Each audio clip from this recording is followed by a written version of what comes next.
So now you should see, when you remove the theological allegory and metaphor from these metaphysical concepts that distort the philosophical truth behind them, things like angels and demons and fallen angels starts to become more accessible to the modern mind in a way that the ancient person would not have related to at all.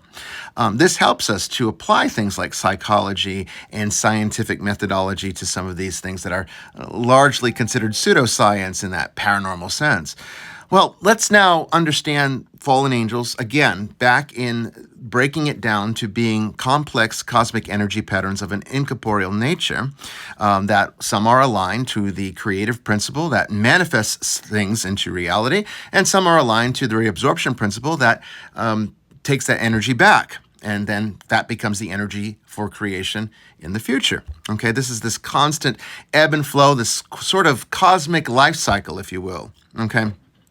These very sophisticated patterns that govern this are what we theologically refer to as angels. And when they get filtered through the reabsorption principle, ones that are aligned that way get filtered through Yetzer Hara, our inclination to do the wrong thing, that's when they will manifest as an archetype of a fallen angel or a demon to us.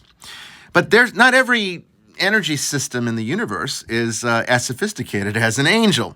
Okay, some are very basic, and we see this even in nature. Okay, you have human beings, very sophisticated energy patterns.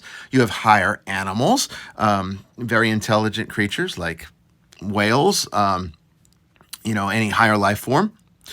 More sophisticated, of course, than mosquitoes or houseflies or even plants. But they're still patterns of energy within the life stream of the cosmos, but not as sophisticated. And these manifest in corporeal ways because they are very dense energy patterns in the same way that we are.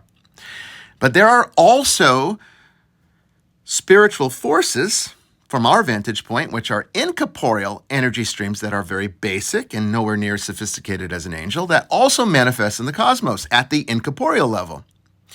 And this is the second type of demon, and demon in quotation marks here because it's not a true demon in the sense that it's not something evil. It is simply an elemental. These are energies of varying sophistication. Some are very sophisticated, but not at the level of an angel. Some are not sophisticated at all at the level of mosquito. It's sort of like an incorporeal mosquito, okay? And if it's aligned towards the reabsorption principle, it's going to make you sick, in the same way that a mosquito that's infected with West Nile virus is going to make you sick.